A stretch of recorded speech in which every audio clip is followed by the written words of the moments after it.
नमस्कार दोस्तों, हमारे यूट्यूब चैनल एग्जाम लर्नर में आपका स्वागत है। दोस्तों आज के इस वीडियो में हम लोग यूपीपीएससी यानी कि उत्तर प्रदेश लोक सेवा आयोग द्वारा आयोजित जीडीसी और जीआईसी यानी कि गवर्नमेंट डिग्री कॉलेज और गवर्नमेंट इंटर कॉलेज प्रवक्ता परीक्षा 2021 के लिए सामान्य अध्ययन पेपर में मॉडर्न हिस्ट्री का 5वां पार्ट आज हम लोग देखेंगे। इसके पहले 4 पार्ट अपलोड कर दिया गया है। जो लोग नहीं देखे हैं चैनल के प्लेलिस्ट में जाके आप वहाँ से देख सकते हैं या फिर ऊपर आई बटन पर क्लिक करके वहाँ से भी आप देख सकते हैं। तो वीडियो को लाइक शेयर कर दीजिएगा। चैनल पर पहली बार आए हैं तो चैनल को सब्सक्राइब कर लीजिएगा, साथ में बेल आइकन को प्रेस कर लीजिएगा जिससे आने वाले अगले वीडियो का नोटिफिकेशन आपको पहले मिल जाए। पीडीएफ इसका हमारे टेलीग्राम चैनल पर मिल जाएगा, नीचे डिस्क्रिप्शन में टेलीग्राम का लिंक दे दिया गया है, वहां से ज्वाइन करके आप पीडीएफ डाउनलोड कर सकते हैं। तो चलिए शुरू करते हैं। आज का पहला प्रश्न है, न्यू लैम्प्स फॉर ओल्ड लेख श्रृंखला 1893-94 में सर्वहारा वर्ग के साथ संपर्क से बाहर होने के लिए कांग्रेस की आलोचना की गई थी। इन लेखों का लेखक कौन था? 4 विकल्प दिया गया है, आपको बताना है इसमें से कौन सा सही हो जाएगा। तो यहाँ पर आपका ए ऑप्शन से हो जाएगा अरविंद घोष। तत्कालीन भारतीय परिस्थितियों के कारण एवं कांग्रेस की साम्राज्यवादी शक्तियों के समक्ष ढुलमुल रवैया अपनाने के कारण अरविंद घोष ने अपनी लेख श्रृंखला न्यू लैम्प्स फॉर ओल्ड में कांग्रेस की आलोचना जो है की थी इन्होंने। तो ए ऑप्शन यहाँ सही हो जाएगा। और अगला प्रश्न है, काकोरी ट्रेन डकैती कांड में किन क्रांतिकारियों को फांसी की सजा दी गई थी? तो यहाँ पर आपका ये विकल्प से हो जाएगा राम प्रसाद बिस्मिल और अशफाक उल्लाह को। अक्टूबर 1924 में सचिंद्र सान्याल, राम प्रसाद बिस्मिल तथा चंद्रशेखर आज़ाद ने कानपुर में एक क्रांतिकारी संस्था हिंदुस्तान रिपब्लिकन एसोसिएशन, जिसे एचआरए कहते हैं, तो एचआरए की स्थापना की गई थी। और इस संस्था द्वारा 9 अगस्त 1925 काकोरी कांड का यदि पूछा जाए डेट सही तो 9 अगस्त 1925 को ये कांड हुआ था। तो 9 अगस्त 1925 को उत्तर रेलवे के लखनऊ सहारनपुर मंडल के काकोरी नामक स्थान पर 8 down Saharanpur Lucknow passenger train पर डकैती डालकर जो है सरकारी खजाना लूटा गया था। और यह घटना काकोरी कांड के नाम से जो है फेमस हुआ। और इस घटना में 29 क्रांतिकारियों को गिरफ्तार किया गया था, जिसमें राम प्रसाद बिस्मिल, अशफाक उल्लाह खां, रोशनलाल और राजेंद्र लाहिड़ी को फांसी हुई थी, जबकि चंद्रशेखर आज़ाद इससे जो है बच निकले थे। तो यहाँ आपका 2 लोगों का नाम दिया गया है, राम प्रसाद बिस्मिल और अशफाक उल्लाह खां, जबकि जो है 4 लोगों को फांसी हुआ था, राजेंद्र लाहिड़ी और रोशनलाल को भी। अगला जो प्रश्न है आपका, हिंदुस्तान सोशलिस्ट रिपब्लिकन आर्मी के संस्थापक नेताओं में एक थे। तो अभी इसके पहले जो है बताया गया है, बी ऑप्शन से हो जाएगा इसमें भगत सिंह। काकोरी कांड के बाद पुलिस द्वारा चलाए गए दमन चक्र के फलस्वरूप हिंदुस्तान रिपब्लिकन एसोसिएशन यानी कि एचआरए का अस्तित्व कुछ समय के लिए वह समाप्त हो गया था, किंतु बाद में विजय कुमार सिंह, शिव शर्मा, जयदेव कपूर, भगत सिंह, भगवती चरण बोहरा और सुखदेव ने चंद्रशेखर आज़ाद के नेतृत्व में एचआरए को पुनः संगठित करने का कार्य शुरू किया। और सितंबर 1928 ईस्वी में फिरोज शाह कोटला मैदान, जो कि दिल्ली में है, चंद्रशेखर आज़ाद के नेतृत्व में एक बैठक हुई जिसमें एचआरए का नाम बदलकर हिंदुस्तान सोशलिस्ट रिपब्लिकन एसोसिएशन यानी कि HSRA रखा गया था। तो ये वही पूछा गया आपसे कि HSRA यानी कि हिंदुस्तान सोशलिस्ट रिपब्लिकन आर्मी के संस्थापक नेताओं में से एक कौन थे? तो भगत सिंह थे। अगला प्रश्न है, निम्नलिखित पंक्तियों को किसने लिखा है? सरफरोशी की तमन्ना अब हमारे दिल में है, देखना है जोर कितना बाजुए कातिल में है। तो यहाँ आप देख सकते हैं 4 ऑप्शन है, आपको बताना है कौन सा सही हो जाएगा। तो ए ऑप्शन यहाँ से हो जाएगा राम प्रसाद बिस्मिल। एक गज़ल है जो कि राम प्रसाद बिस्मिल के द्वारा जो है लिखा गया है। और ये बिस्मिल जो है अजीमाबादी का वास्तविक नाम सैयद शाह मोहम्मद हसन था। और ये वर्ष 1901 में पटना से 30 किलोमीटर दूर हरदास बिनाहा गांव में ये पैदा हुए थे। और यह गज़ल उर्दू में लिखी गई थी एवं वर्ष 1922 में काजी अब्दुल गफ्फार की पत्रिका सबाह, उनका एक पत्रिका था, नाम था सबाह, में जो है छपा था। तो पूछा गया है कि किसने लिखा है ये गज़ल? तो राम प्रसाद बिस्मिल के द्वारा लिखा गया है।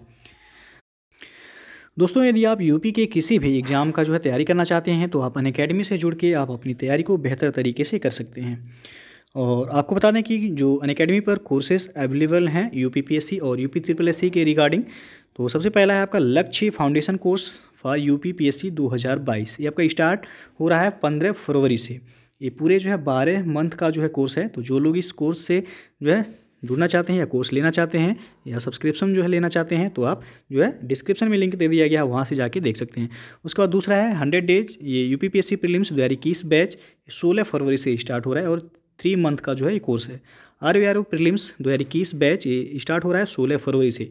तो जो लोग ROARO बैच से जुड़ना चाहते हैं आप जुड़ सकते हैं, डिस्क्रिप्शन में लिंक दे दिया गया है। UPPSC mains optional batch sociology ये आपका स्टार्ट हो रहा है 15 फरवरी से, 5 मंथ का जो है कोर्स है। उसके बाद UPPSC mains optional batch political science ये स्टार्ट हो रहा है 18 फरवरी से, ये भी जो है 5 महीने का कोर्स है।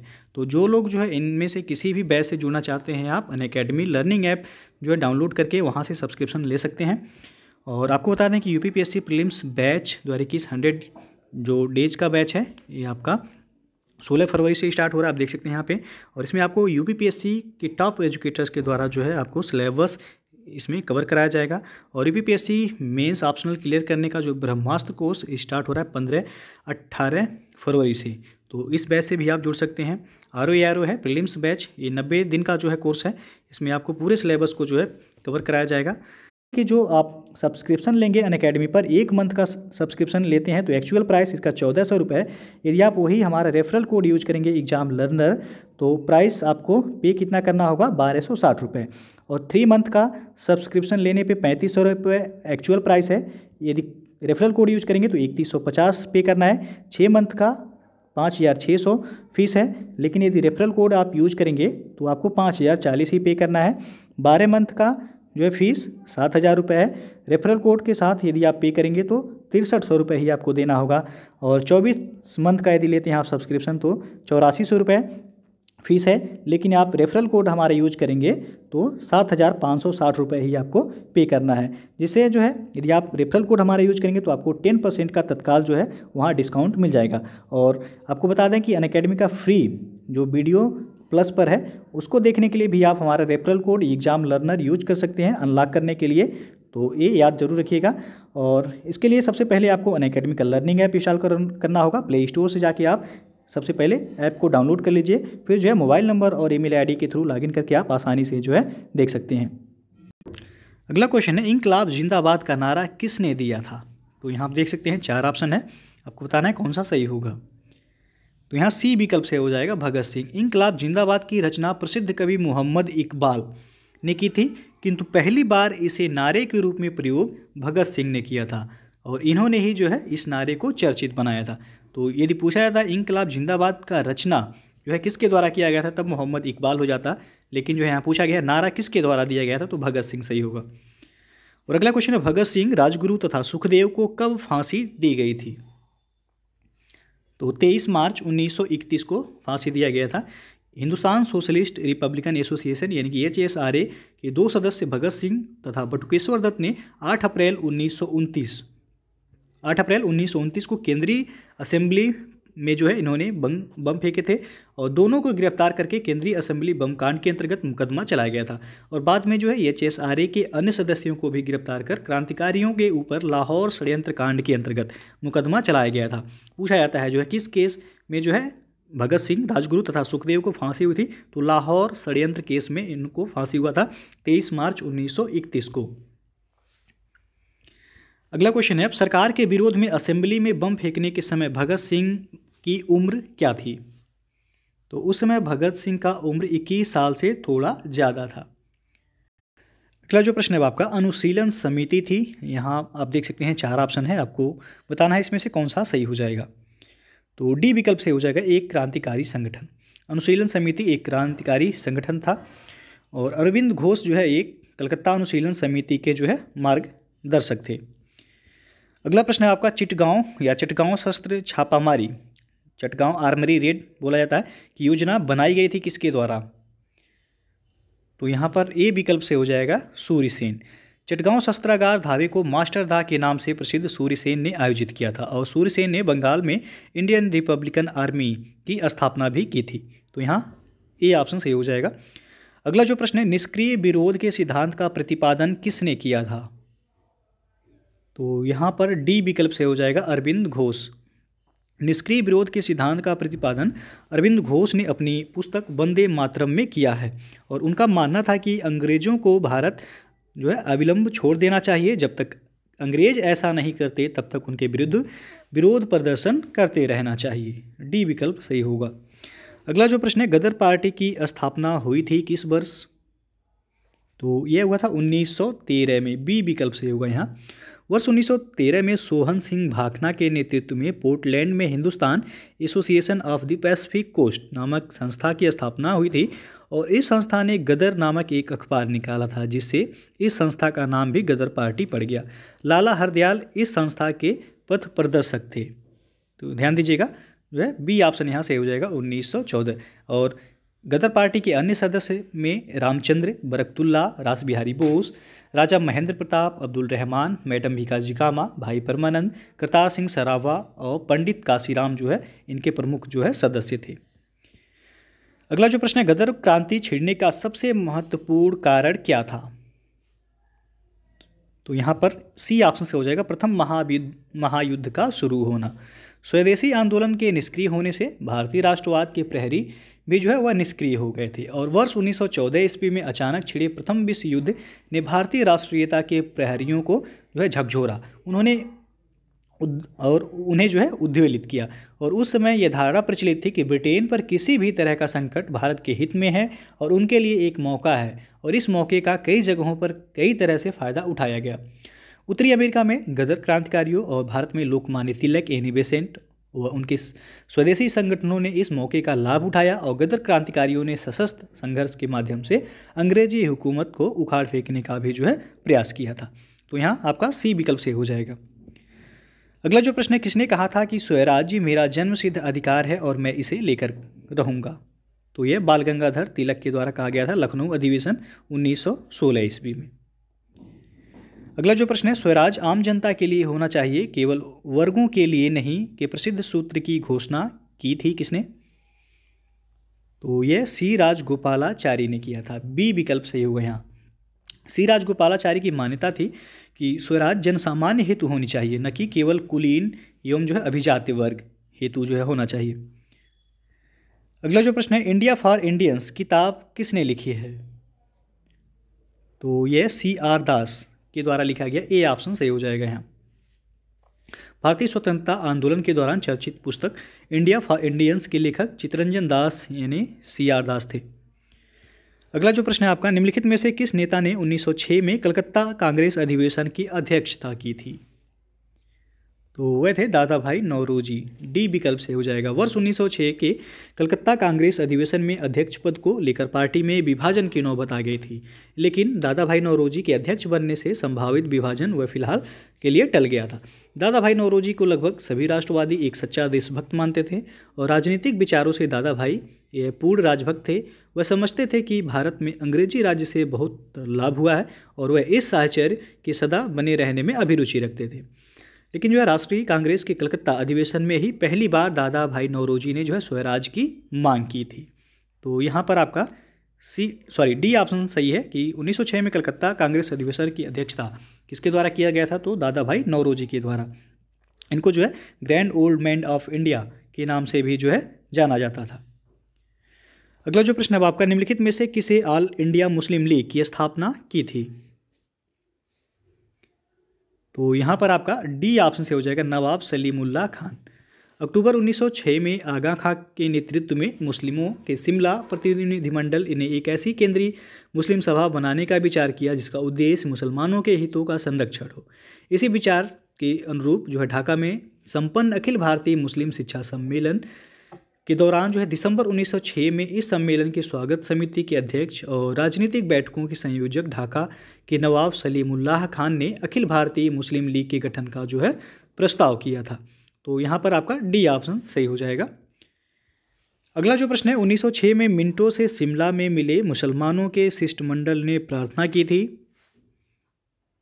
तो ए ऑप्शन से हो जाएगा, मुसलमानों के लिए पृथक निर्वाचन वर्ग।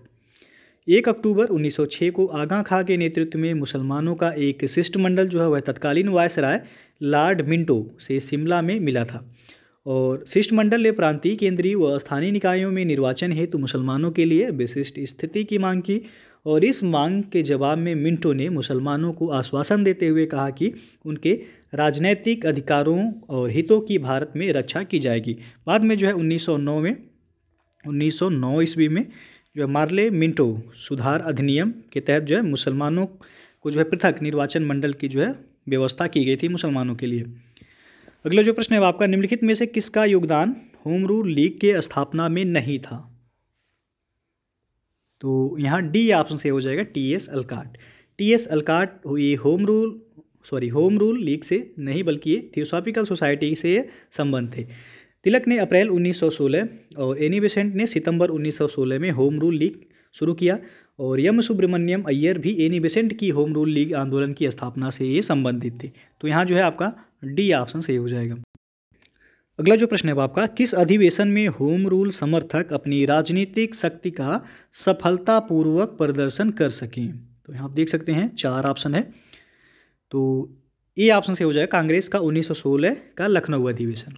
1916 के लखनऊ अधिवेशन में होम रूल लीग के सदस्यों के लिए अपनी ताकत दिखाने का जो है अच्छा मौका था और तिलक के समर्थकों ने तो परंपरा ही बना दी जिस पर कांग्रेस बहुत वर्षों तक वह टिकी रही और उनके समर्थकों ने लखनऊ पहुंचने के लिए एक ट्रेन आरक्षित की जिसे कुछ लोगों ने कांग्रेस स्पेशल ट्रेन का नाम दिया तो कुछ ने होम रूल स्पेशल कहा।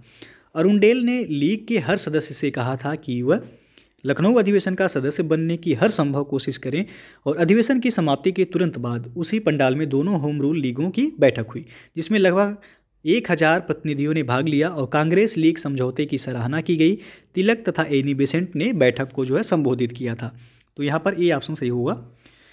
अगला जो प्रश्न है, शिक्षा में सुधार हेतु ब्रिटिश सरकार ने सैडलर विश्वविद्यालय आयोग कब नियुक्त किया था?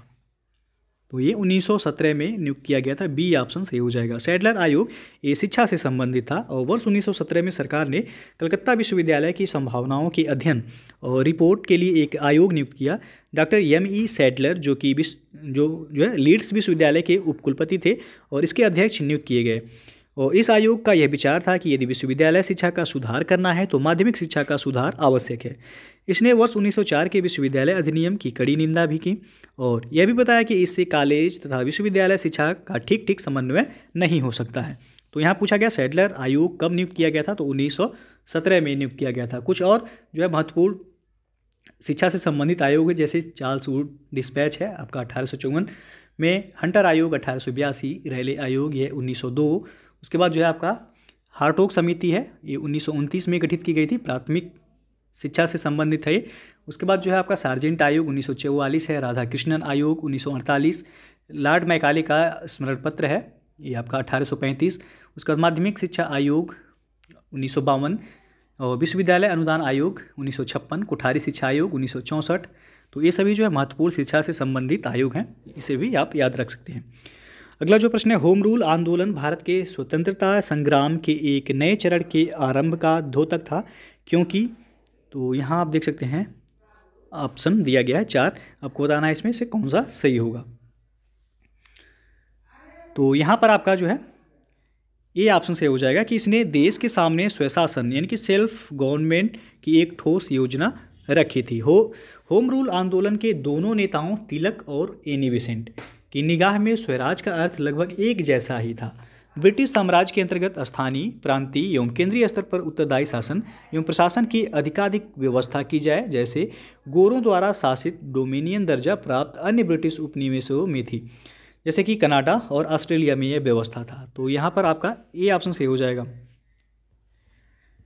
अब अगला प्रश्न है आपका, नोआखली काल में महात्मा गांधी के सचिव कौन थे? तो वह थे प्यारेलाल। सी ऑप्शन से हो जाएगा। नोआखली काल में प्यारेलाल ये महात्मा गांधी के सचिव थे। उनकी बहन डॉक्टर सुशीला नैयर ये गांधी जी की व्यक्तिगत चिकित्सक थीं। प्यारेलाल ने गांधी जी के दांडी मार्च में भी महत्वपूर्ण भूमिका इन्होंने अदा की थी। अगला प्रश्न है, निम्न में से महात्मा गांधी का भारत में पहला सत्याग्रह कौन सा था? तो वह था चंपारण सत्याग्रह। सी ऑप्शन से हो जाएगा। दक्षिण अफ्रीका से 1915 में लौटने के बाद गांधी जी ने भारत में अपना प्रथम सफल सत्याग्रह बिहार के चंपारण जिले में वर्ष 1917 में किया था और चंपारण के एक किसान राजकुमार शुक्ल ने गांधी जी से लखनऊ में भेंट की और उनसे चंपारण आने का आग्रह किया था। तो यहाँ पर जो है आपका सी ऑप्शन सही हो जाएगा। अगला क्वेश्चन है, किसने यूरोपियन नील बागान मालिकों द्वारा किसानों के शोषण की तरफ जो है गांधी जी का ध्यान आकर्षित किया था? तो अभी बताया गया राजकुमार शुक्ल। बी ऑप्शन से हो जाएगा। और लखनऊ अधिवेशन में इन्होंने जो है आग्रह किया था गांधी जी से। अगला प्रश्न है आपका, निम्नलिखित में से किस सत्याग्रह आंदोलन में गांधी जी ने प्रत्यक्ष रूप से भाग नहीं लिया? तो यहाँ पर आपका सी ऑप्शन से हो जाएगा, वायकोम सत्याग्रह। वायकोम के मंदिर प्रवेश से सत्याग्रह में गांधी जी ने प्रत्यक्ष रूप से जो है भाग नहीं लिया था, जबकि खेड़ा सत्याग्रह, उसके बाद जो है राजकोट सत्याग्रह और असहयोग आंदोलन का नेतृत्व स्वयं गांधी जी के द्वारा ही किया गया था। अगला जो प्रश्न है, स्वाधीनता आंदोलन के दौरान महात्मा गांधी के करीबी अंग्रेज मित्र कौन थे? तो वह थे रेवरन चार्ली एंड्रूज, सी ऑप्शन से हो जाएगा, चार्ल्स एंड्रूज या फिर जो है दीन बंधु एंड्रूज इनको कहा जाता है। ये सेंट स्टीफन कॉलेज दिल्ली में जो है प्राध्यापक थे और भारतीयों से इनका गहरा लगाव था और हर तरह से भारतीय बनना चाहते थे। रविन्द्रनाथ टैगोर, गोपाल कृष्ण गोखले और महात्मा गांधी से इनके घनिष्ठ जो है संबंध थे और ये दक्षिण अफ्रीका के फिनिक्स आश्रम में गांधी जी के साथ रहे। गांधी जी ने ही गरीबों के प्रति इनकी निरंतर चिंता को देखते हुए उन्हें दीन बंधु की उपाधि से भी सम्मानित किया था। और एंड्रूज ये 1925 और 1927 में ऑल इंडिया ट्रेड यूनियन के अध्यक्ष भी रहे और गोलमेज सम्मेलन में भाग लेने के लिए वह गांधी जी के साथ लंदन भी गए थे। अगला जो प्रश्न है वो आपका अंत्योदय कार्यक्रम का उद्देश्य है। तो यहाँ आप देख सकते हैं 4 ऑप्शन दिया गया, आपको बताना है इसमें से कौन सा सही हो जाएगा। तो सी ऑप्शन से हो जाएगा, गरीबों में सबसे गरीब की सहायता करना। अंत्योदय कार्यक्रम का उद्देश्य गरीबों में सबसे गरीब की सहायता करना है और इस कार्यक्रम का विचार सबसे पहले महात्मा गांधी द्वारा प्रस्तुत किया गया था और इस संदर्भ में गांधी जी जॉन रस्किन की पुस्तक अनटू द लास्ट से जो है वो प्रभावित थे। और अगला क्वेश्चन है, 1917-18 में अहमदाबाद में गांधी जी द्वारा चलाए गए सत्याग्रह में किसने हिस्सा लिया था? तो यहाँ पर बी ऑप्शन से हो जाएगा, औद्योगिक कर्मी। चंपारण की सफलता के बाद जो है गांधी जी का अगला प्रयोग वर्ष 1918 में अहमदाबाद की एक कॉटन टेक्सटाइल मिल में मिल मालिक और मजदूरों के बीच बोनस बढ़ाने को लेकर चल रहे विवाद में हस्तक्षेप करना था।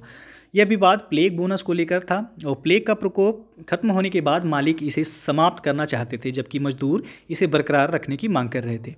उत्पादन लागत, मुनाफा और मजदूरों के जीवन निर्वाह खर्च का गहराई से अध्ययन करने के बाद गांधी जी ने घोषणा की कि मजदूरों को 35%, ये जो है याद रखिएगा कभी कभी पूछा जाता है, 35% बोनस वह मिलना चाहिए। मिल मालिकों द्वारा गठित ट्रिब्यूनल ने इनकी जो है बात मान ली थी। और अगला क्वेश्चन है, अब अखिल भारतीय किसान सभा के प्रथम सत्र की अध्यक्षता किसके द्वारा की गई थी? तो यहाँ पर आपका ए ऑप्शन से हो जाएगा, स्वामी सहजानंद के द्वारा। अप्रैल 1936 में लखनऊ में अखिल भारतीय किसान कांग्रेस की स्थापना हुई थी, जिसका नाम बदलकर अखिल भारतीय किसान सभा कर दिया गया। और बिहार प्रांतीय किसान सभा के जो लड़ाकू संस्थापक स्वामी सहजानंद सरस्वती इसके अध्यक्ष और आंध्र प्रदेश में किसान आंदोलन के अगुआ तथा कृषि क्षेत्र की समस्याओं के विद्वान एन.जी. रंगा ये महासचिव चुने गए थे। और फैजपुर में कांग्रेस सत्र के साथ अखिल भारतीय किसान कांग्रेस का भी दूसरा सत्र चला, जिसकी अध्यक्षता एन.जी. रंगा के द्वारा किया गया था। तो यहाँ पर आपसे पूछा गया है कि अखिल भारतीय किसान सभा के प्रथम सत्र की अध्यक्षता किसके द्वारा की गई थी? तो स्वामी सहजानंद, और महासचिव के रूप में जो है कौन चुने गए थे? तो एन.जी. रंगा चुने गए थे। अगला प्रश्न है, बंबई में अखिल भारतीय व्यापार संघ कांग्रेस की स्थापना कब हुई थी? तो यह हुआ था 1920 ईस्वी में। ए ऑप्शन से हो जाएगा। एम.एन. जोशी और जोसेफ बैप्टिस्टा तथा लाला लाजपत राय के प्रयासों से अखिल भारतीय व्यापार संघ कांग्रेस या फिर जो है इसे Akhil Bharatiya trade union Congress AITUC भी कहा जाता है की स्थापना बंबई में 31 अक्टूबर 1920 को हुई थी। लाला लाजपत राय इसके प्रथम अध्यक्ष और दीवान चमन लाल प्रथम महासचिव चुने गए थे। अगला प्रश्न है, अखिल भारतीय ट्रेड यूनियन कांग्रेस के प्रथम अध्यक्ष कौन थे? तो अभी बताया गया है लाला लाजपत राय थे। डी ऑप्शन यहाँ सही हो जाएगा। और चमन लाल दीवान ये प्रथम महासचिव नियुक्त हुए थे। तो दोस्तों ये था आपका जो है मॉडर्न हिस्ट्री का 5वां पार्ट। तो यदि वीडियो पसंद आया हो तो लाइक शेयर कर दीजिएगा। इसके पहले 4 पार्ट जो है वह अपलोड कर दिए गए हैं, जो लोग नहीं देखे हैं चैनल के प्लेलिस्ट में जाके आप वहां से देख सकते हैं। तो आप लोग वीडियो को लाइक शेयर जरूर कीजिएगा। चैनल पर पहली बार आए हैं तो सब्सक्राइब भी कर लीजिएगा, साथ में बेल आइकन को प्रेस जरूर कर लीजिएगा, जिससे आने वाले अगले वीडियो का नोटिफिकेशन आपको मिलता रहे। तो वीडियो को पूरा देखने के लिए बहुत बहुत धन्यवाद।